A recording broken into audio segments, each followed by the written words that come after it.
DJ and PK, it's 97.5 The Zone. We are joined once again by Berry Tramel, sports columnist for the Tulsa World. Berry, good morning. How's things in Salt Lake? Not nearly as exciting as they are in Oklahoma. And everyone in Oklahoma waited for you to come back from Monterey before they made all the news. That's incredible. You have a tremendous amount of power.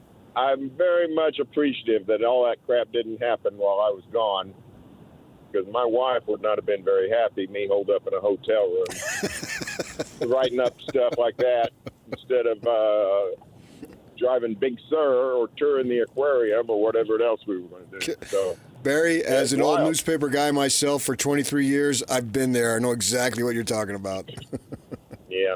You know, it's probably the third wildest, breaking news day. You know, when both teams are playing or the Thunder's playing on a college football Saturday, I mean, that's a huge sports day. But in terms of breaking news, it's hard to beat that. In 1994, our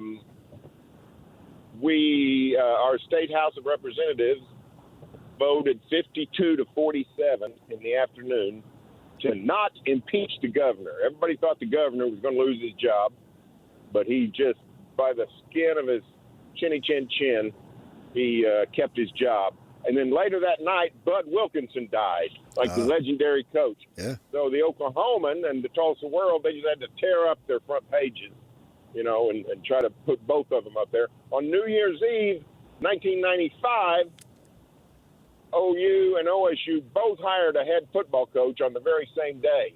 Oh, they did? which was nuts. But this would probably complete the triple crown of craziest breaking news days. So evaluate the Gundy situation. Was it something that was justified right now? Did he deserve more time? What do you think? Well, I always think it's low rent to fire a coach in midseason. Or if you want to say you're out, but you can finish the year, you know, that's okay. I just hate breaking up teams because we preach team, family, family, family. And then, you know, when it's convenient to chop somebody's head off and say go down the road, we do it. Yeah. So I don't like that. However, we knew it was coming. As soon as it got about 20-3 after 5 minutes in Oregon, you knew, this isn't good. And then getting beat by 66 points, then losing to Tulsa, and not in any kind of flukish way. Just Tulsa was just better than them that night, and maybe every night. And you knew it was over at that point. You just didn't know when. I think they made the decision over the weekend, but they had to get the regents rallied up and, you know, had to get everything settled. So it's unfortunate. Somebody like Mike Gundy, a university icon, a Cowboy hero. But the truth is, he's paid a whole lot of money to put a product on the field. They don't require him to win championships, but they do require him to not be an embarrassment to for his team to not be an embarrassment to the athletic department, and it basically was. I mean, they're awful. So you knew it was time. Did he get fired as much for losing 11 out of 12 games, or did he get fired because there was contention and he'd rubbed people the wrong way and been confrontational, all that, and they were looking to pull the ripcord as quickly as possible, as you said, not just during the season, but literally in September, way early? Well, he had no runway to try to get back, right? Over the years, he had alienated virtually every segment that has anything to do with OSU football. You know, he didn't get along with his bosses often. He didn't get along – the current bosses, yes. Previous bosses, no. He didn't get along with boosters, not just Boone Pickens, but all kinds of people. He didn't get along with his players who revolted in 2020. He didn't get along with the fans who he offended last year. And you look around and saying, you know, what are we getting out of this guy? We're paying him $7 million a year, and he really doesn't do much except win football games. And then when you do that, you better win football games. Yeah. And he quit winning football games. They've lost, let's see, they've lost 11 of 12 now. The only victories over Tennessee Martin. They lost, 11 out of 12. And the only victories over a 1AA squad that they didn't dominate. And, it's just, it's not a good situation. And firing guys early, as much as I don't like it, it does give you a little bit of a jump start on chasing people. Two of the biggest hires in this decade, USC stealing Lincoln Riley, LSU stealing Brian Kelly. Those were openings that were created in September or maybe early October for Ed Orgeron. I can't remember. But very early. Nebraska is an underrated one. They fired Scott Frost 3 games into the 22 season. And, going to get on their coaching search. The Panthers fire Matt Rule in October. All of a sudden, he's a great candidate and on the college game. And he doesn't have a job. They have an opening. That was a deal they could get done pretty quick. So there's advantages to it. There just is, as much as I don't like it. So we'll see if OSU can take advantage of it. The thing that's baffling me is that in 2023, he goes 10-4, or they go 7-2 in the conference and all that, finishes ranked 16th. I'm looking at it. And then last year, they start 3-0, and then everything changes. It's so quick, at least in my mind, from an outsider's perspective. How did it happen like that? It's a mystery. We don't really know. But you're right. They had a great year in 21, finished 7th in the country, won the Fiesta Bowl, beat Notre Dame.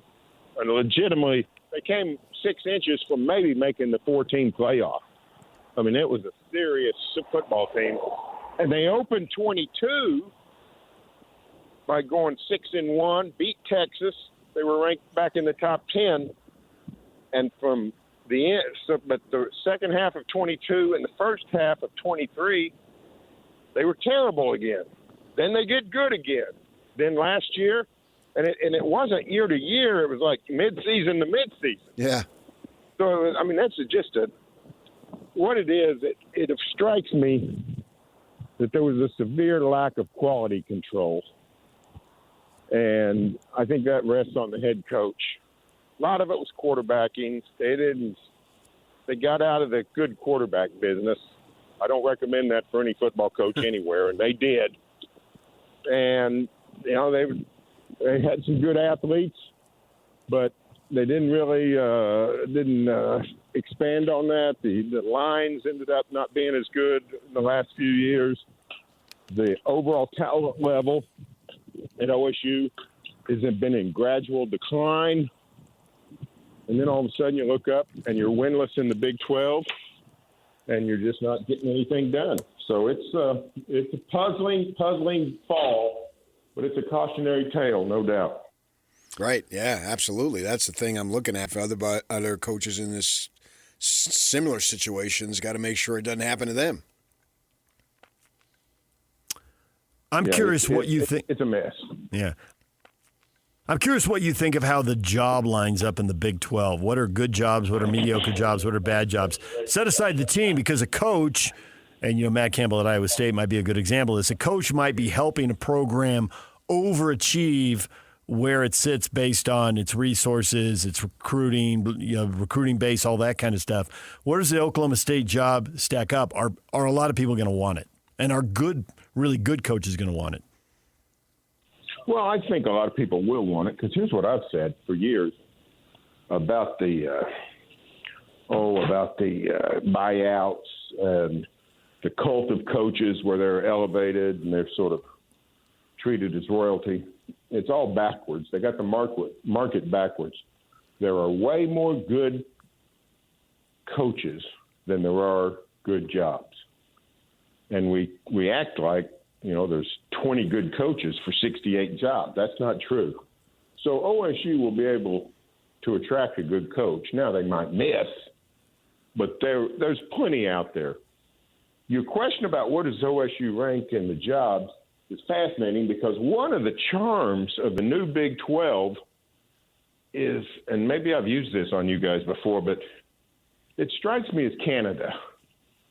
I mean, I don't know if you guys have ever been to Canada, but every place I've been in Canada, I'm stunned at how it's a lot different than the USA in that it looks like everybody lives a whole lot alike.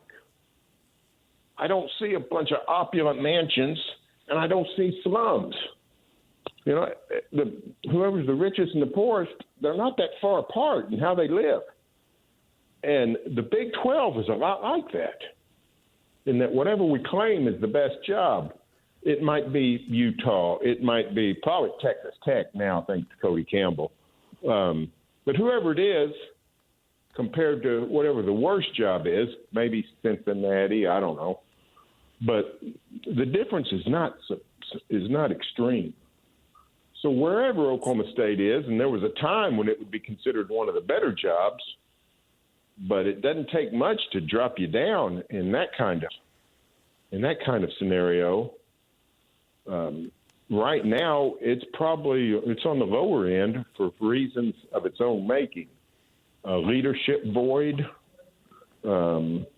lack of recent success, those kinds of things. So I just don't know. I don't know how quick you can get back up. Probably pretty quick, but I know this: you can fall really quick, and they prove that. I mean, now you guys remember when this thing started? We were talking about OSU and Utah. Yeah. Being the flagships. Right. I know, it's stunning. Yeah. Not sure I've ever seen anything like it that quick from last year to basically about 1 year's time. Yeah. It's crazy. Yeah. And you speak of Texas Tech. I wonder if the Texas Tech Cody Campbell's, what we saw Saturday, is going to be what we're going to see for the next X amount of years. Is the cash going to end up being like an Oregon? Well, yeah, he's if he wants to keep giving it, I think it's there for a good while. Now the difference is he had a company and sold it. Phil Knight didn't sell his company; it's still churning out shoes and apparel. So I think there's maybe a limit to Cody Campbell's benevolence to Tech, but I do think that Tech is situated to win big for a while. I was impressed. I actually got to watch a good chunk of that game, and for most of the game, I kept thinking, well, these are two pretty even teams, and Utah's just not getting any plays, and it could happen, and Tech's, got some good play out of their backup quarterback, which impressed me, and then the turnovers and all that. You guys know more about it than I do. But anyway, but what really concerned me is after the game, when I saw Kyle Whittingham say that he was sort of stunned and I forgot his terminology, but he said they dominated us on the line. Yeah, he said never in a million years would he have thought that. Yeah. When he said that, I thought, uh-oh, that's a serious statement. It's way more relevant than almost anything any coach says on any Saturday. And when I heard that, I thought, Texas Tech might just win this thing going away. If they can do that to Utah, I don't know why they couldn't do that to everybody. Yeah.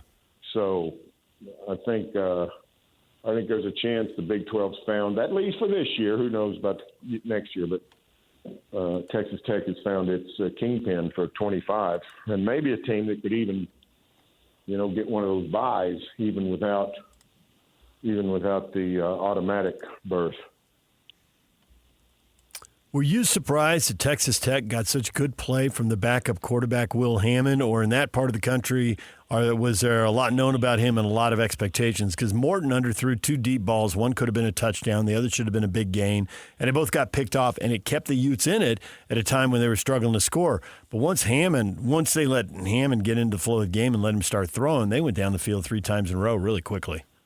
I didn't know anything about Hammond, I have to admit. There was a time I knew all about the Texas Tech quarterback depth chart. OSU played them both every year. Both played Tech every year. And Mike Leach was, turning the thing into a big deal. So I knew all about Tech quarterbacking and followed it pretty close. really fallen out of that in the last 5 years. Don't pay much attention to it. I thought Baron Morton was a good quarterback, but not a great quarterback. Seen a lot of the things you've described just to get from the Utah game. But I'm always surprised in this day and age when your backup quarterback comes in, because nobody really has an established backup quarterback like in the old days.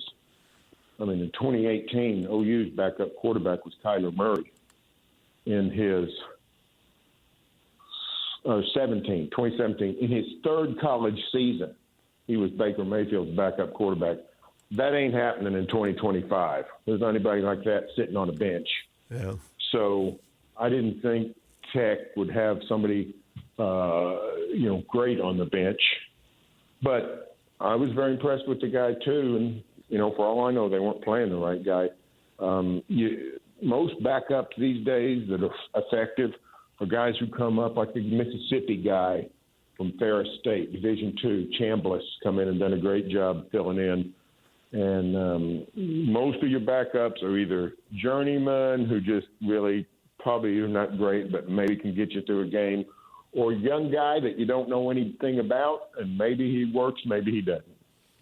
Yeah, speaking of OU, Mateer goes down, say in a month or so. Hawkins has played a little bit. I think that they might be able to withstand that and still keep themselves in the hunt for a playoff, obviously, and then maybe a bye, because if Mateer can come back next month or later in the season, that's when the schedule gets a little tougher. What do you think? Yeah, if this was going to happen, it's the best time to do it. In a 4-week span, their only really tough game is Texas, and, of course, that's a major thing, having to play Texas without your quarterback. But Kent State before Texas, South Carolina after Texas. The Gamecocks aren't what we thought they were. So, yeah, if they can get Hawkins back by mid to late October, if they can get Mateer back by mid to late October, they'll still be in the race, I think. But, man, they sure would like to have him against Texas. Forget the playoff. They want to beat Texas. I mean, if you tell Whittingham or Kalani, hey, you're going to be without your quarterback in the Holy War, but you'll be all right elsewhere. That's not any kind of solace. You want your quarterback in the Holy War. You want your quarterback in Red River. So they're hoping for a miracle that he could return, but looks like probably not. Well, Barry, we appreciate it as always. Thanks for joining us, and thanks for being the guy who's covering all the big stories right there in college football that are all right in your backyard. Unbelievable. Well, I need it's crazy. We had on college football's homepage on ESPN, we had the 1 and 2 stories there most of Tuesday. Yep. Yeah. So I needed a little bit of a relief, I guess. I don't think anything happened yesterday. It shifted over to the news and went to politics yesterday. So thanks to politics for helping us out.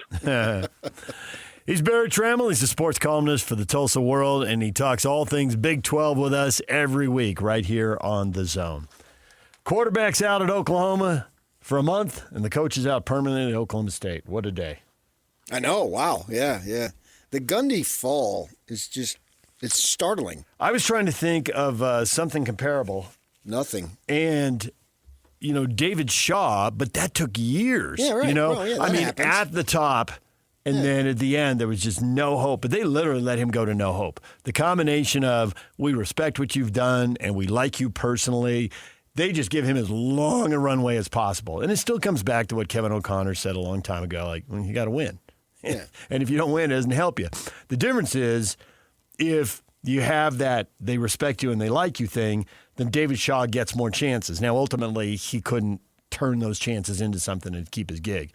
Whereas, as Barry detailed, and that was, I knew it wasn't good, but man, Barry really laid it out there. Well, here's where he irritated the fan. That's where he irritated the boosters. If he won, who cares? Oh, I get it. But 12 games isn't a lot of runway to turn it around. And I also don't think deep down anybody thought he was going to turn it around. But I understand that. But I'm talking about the literal fall. being so quick. Oh, was a whether he cliff. was a nice guy and everybody was warm and fuzzy. I don't care about that. It wasn't down a hill. It was. They were 3-0 this time last year. He's nationally ranked. He loses 11 out of 12, and his job is over. That's startling. That compact time window just doesn't happen. Right. It's like you're great, you're mediocre. For someone okay, who you've had lost like it. 19 consecutive winning seasons. Bang, off the cliff, straight Amazing. down. Brian Keel, former BYU and NFL linebacker, is coming to join us in about half an hour to talk about BYU and Colorado, the Big 12 Conference opener. Right after the break, it's an RSL Ticket Thursday. We'll give those tickets away. The question today is on the way. Stay with us.